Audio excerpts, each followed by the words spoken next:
Good morning, everyone. Ronnie's so right. It's so great to have a family here that we can all rely on, and it's great that Pastor has people he can turn to. When he called the other day and asked if I could help out, he's like, I think that I might get a speaker, might have a couple other people. He said, so if you can just do like 10 minutes or something, that'd be good. And I'm like, yeah, I can do whatever. That's fine. I'll try to help you however I can. And then he calls back and he's like, pretty much there's not going to be many other people there. He's like, so whatever you can do will be great. So I didn't really have time to memorize and prepare, so I'm probably going to read a lot of this, but it's stuff that I kind of put together. And I'm going to preface this with a little bit about how I came about the lesson today.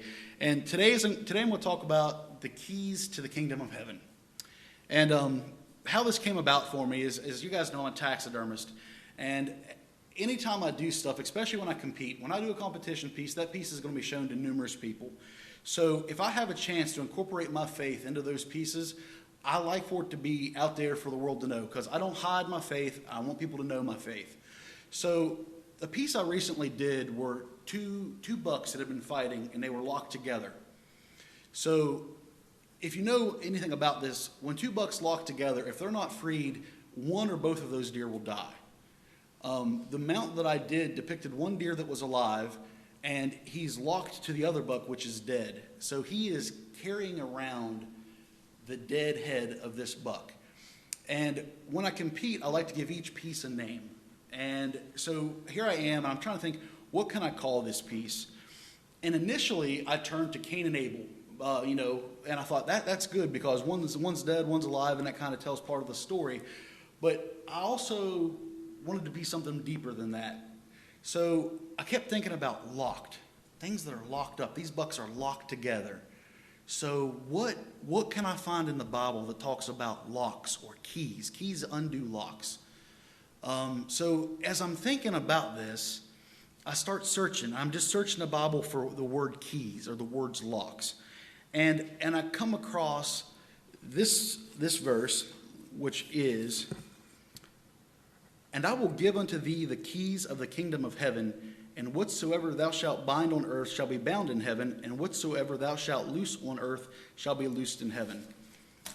And that got me thinking, man, we are bound to sin, and Jesus sets us free. So I named the piece "Locked Up" with the verse below it of "I will give unto thee the keys of the kingdom of heaven." So in the mount, I have two bucks that are locked together. The dead buck representing the sin we're tied to every day. The live buck, which represents us who are tied to that sin. And I thought, I've got to find some way that I can tell people what the key to being freed from all of this is. So the mount is a freestanding mount where you can see around at 360 degrees. And in the back of the mount, I recessed a rusty key. And on that key, it says Jesus. So when you look at that, you have the sin that we are tied to forever, and Jesus is the key that sets us free from all of that. So that's kind of where I based today's lesson. So once I had that in my mind, I started thinking, man, it's such a powerful statement, the keys to the kingdom of heaven. So I wanted to research a little bit. So today I'm going to read to you from Matthew chapter 16, verse 13 through 19. If you want to follow along, again, that's Matthew 13 through 19, or chapter 16, 13 through 19. And I just want to talk to you a little bit about, I'm going to read the entire scripture for you, and then I'm going to break it down and tell you a little bit about each section of it and kind of what I have derived that it means. So as we talk about keys today, I'm going to do a little more preface here, and I can remember being 16, and I got the keys to the car for the first time. And I was like, man, I got the power now. I can go out there and I can start that car and go wherever I want to go. I'm not dependent on mom and dad anymore.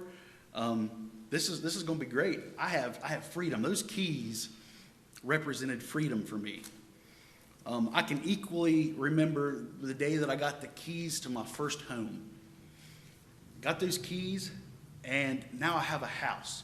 I have a place for all of my personal belongings. When I go into that house and I unlock a door, go into the house, now it's up to me how I decorate that house. It's up to me how I do the furnishings. That's my space. There's nothing more personal in this world than having the keys to your own home, knowing that that's your space. So we're kind of starting to get the feel here. Keys are pretty important. If you don't believe me, keys are important. How many of you guys have ever locked yourself out of your car? If you don't believe me that keys are important, that right there has been a wake-up call for me. I can remember one night I was at Sheetz. In Weston, and I was coming back from filming the show, and it's probably 1 o'clock in the morning. I stop at Sheetz. I get out of the truck. I shut the door, and I lock the keys in it. But it's not a big deal because I've got one of those keypads on the door, and I can unlock it if I could remember what the code was. So I sat there for a half hour. And my wife at the time, she's like, "Are you kidding me?" And what did I have to do? I had to call the parents, and they had to come rescue me, bring me an extra set of keys, because for the life of me, I couldn't get in the truck. So keys are extremely important. But there's something that's really special about keys too. You know, they lock and unlock things, but we as people, if you have a physical key in your hand, you have the ability to take that key, and if I want to give it to James, James can now have the same access to things I have access to. I can share that key with a friend or a family member or a child. You can share those keys and allow whomever you give them to have the same access to things you do. So that is a really important part of today's lesson, is that sharing of the keys allows others to have access. So let's get into the scripture a little bit here. And again, I'm going to read the whole thing, and I'll come back over and break down each section of it. So Matthew 16, verse 13 through 19. When Jesus came into the coast of Caesarea Philippi, he asked his disciples, saying, "Whom do men say that I, the Son of Man, am?" And they said, "Some say that thou art John the Baptist, some Elias, some others Jeremiah, or one of the prophets." He saith unto them, "But whom say ye that I am?" And Simon Peter answered and said, "Thou art the Christ, the Son of the living God." And Jesus answered and said unto him, "Blessed art thou, Simon Bar-Jonah, for flesh and blood hath not revealed it unto thee, but my Father which is in heaven. And I say unto thee, thou art Peter, and upon this rock I will build my church, and the gates of hell shall not prevail against it. And I will give unto thee the keys of the kingdom of heaven. And whatsoever thou shalt bind on earth shall be bound in heaven, and whatsoever thou shalt loose on earth shall be loosed in heaven." There's a lot in there. There's a lot in that little bit of scripture. There's a lot right there. So again, I'm going to kind of break it down a little bit. These first two verses, we see Jesus is asking his disciples. He's basically coming to them saying, "Hey, who do the people say that I am?" You know, and they respond back with all the popular answers, you know, John the Baptist or whatever. They think he's a prophet. And Jesus knows that this isn't the correct answer. What the people think of him is not correct at that time. So he then turns the question, and he poses that question: What saith unto them? But whom say ye that I am? So at this point he's asking you, who do you, the disciples? Who am I to you?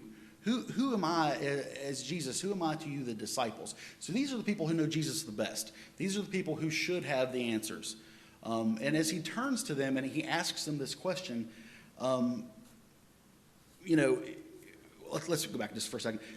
The reason this is so important is that when Jesus asks this question, he's getting to the core issue of discipleship. The identity of Jesus Christ is the core of discipleship. You know, whatever else Jesus teaches, if the disciples don't get that part right, then they won't get anything right. It'll all be distorted if that central bedrock of Jesus' teaching about who he is isn't gotten correct. So that's why this answer is so important. And Simon Peter answered and said, "Thou art the Christ, the Son of the living God." And Jesus answered and said to him, "Blessed art thou, Simon Bar-Jonah, for flesh and blood hath not revealed it unto thee, but my Father which is in heaven." So what we see here is Peter answers correctly. He says, "You are the Christ, the Son of the living God." And then Jesus makes it clear that Peter didn't come up with this on his own. It's not of his flesh. Peter didn't come up with this all on his own.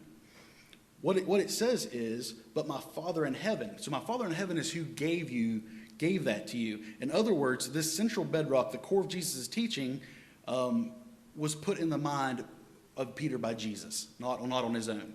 That's what makes this so special. It was a gift given. It was a faith-based thing, not something he came to a conclusion of on his own.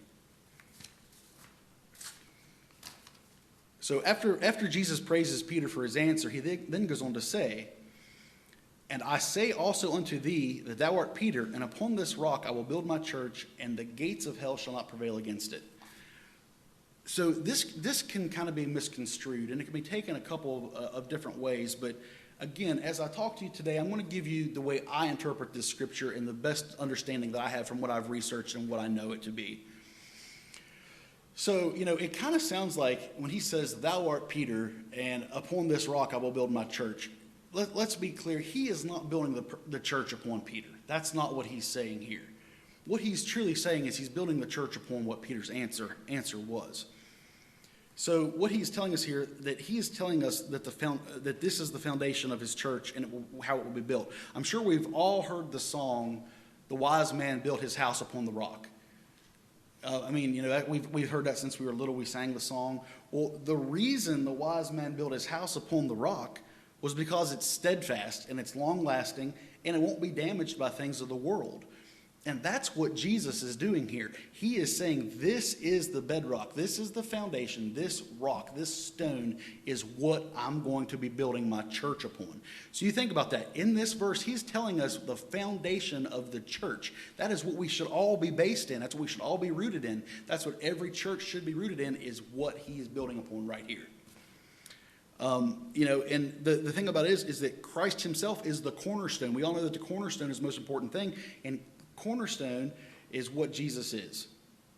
So he's referring to himself, he's referring to his life, he's referring to his teachings, and that is what we're supposed to base all of this off of. And this is further reinforced in Ephesians chapter 2, 19 through 21. And I'll read that to you here. It says, now therefore ye are no more strangers and foreigners, but fellow citizens with the saints and of the household of God, and are built upon the foundation of the apostles and prophets, Jesus Christ himself being the cornerstone, in whom all the building fitly framed together groweth unto a holy temple in the Lord. So right there we see it again, and it's built upon the foundation with Jesus Christ as the cornerstone. So it's quite well and laid out right there that what we build this upon is Jesus Christ.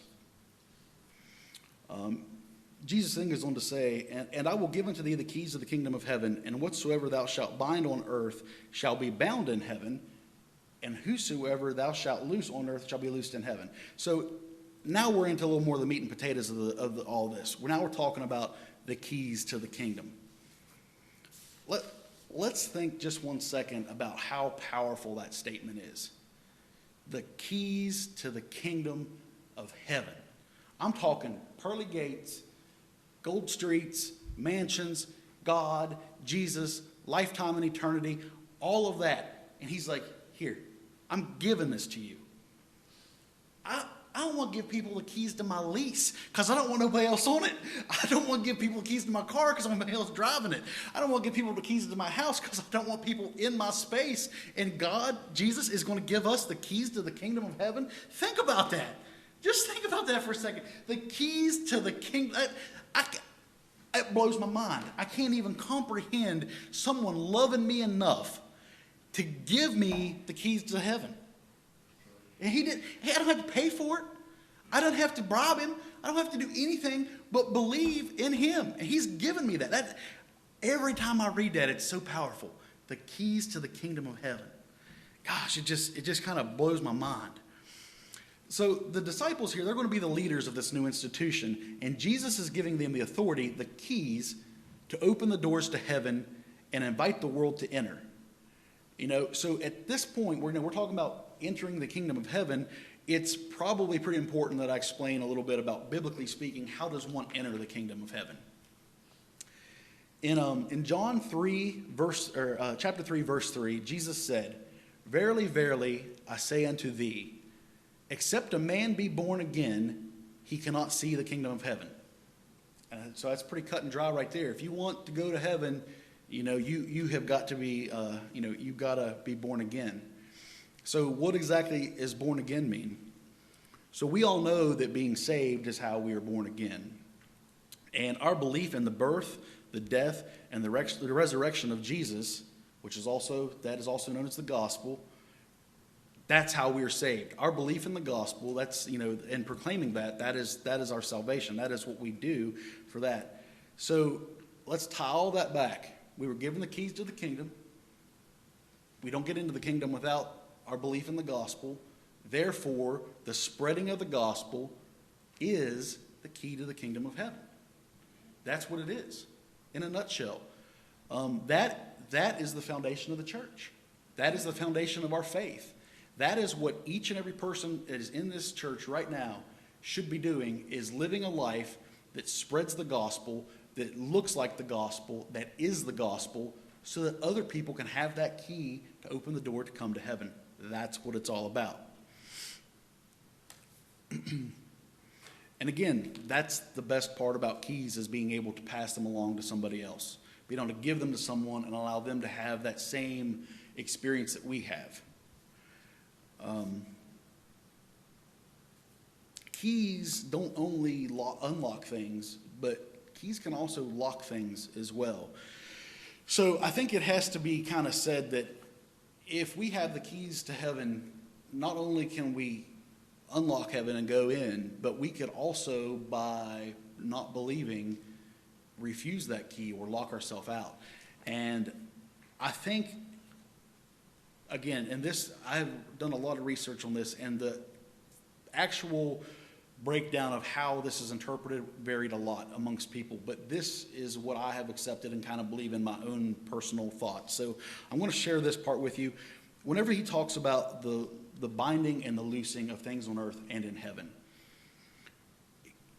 I first researched what binding and loosing meant, exactly. So binding and loosing were common terms used by the rabbis in biblical times.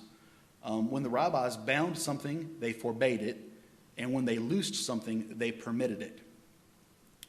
So how I interpret that portion of this, he has given them the keys to the kingdom, and now we're looking at a situation where what is done on earth, will be in heaven as well. So, the disciples are going to go out and they're going to give the word.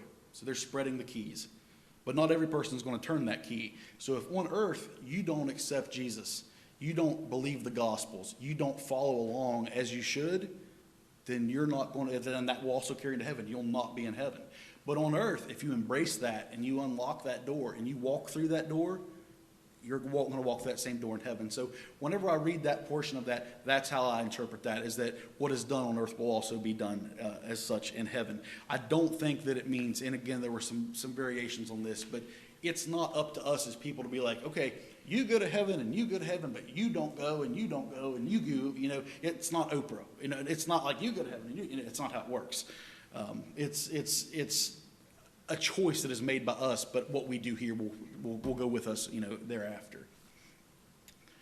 And to further reinforce that, Jesus said in John 3:18, he that believeth on him is not condemned, but he that believeth not is condemned already, but he hath not believed in the name of the only begotten, because he hath not believed in the name of the only begotten Son of God.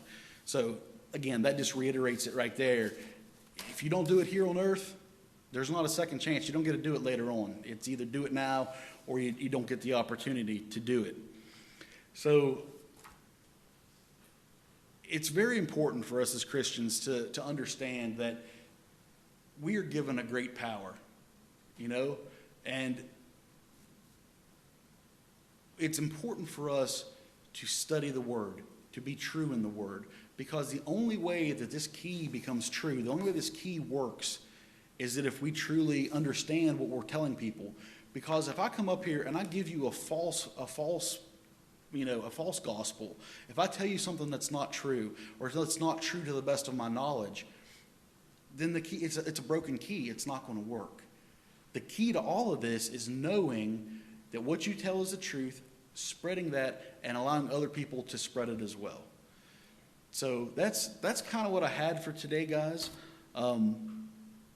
It just seems like it's so powerful to me to know that in that little bit we see what the cornerstone of the entire faith is supposed to be, and that's the gospel, and that we are supposed to spread that and to believe that, and that's how we further ourselves on from this point. I hope you guys got something out of that, and I hope Pastor gets feeling better, because I was nervous enough coming up here. Then I looked back and saw my mom and dad came this morning, and now I'm really nervous. So but anyways, Jonathan, I'll turn it back over to you.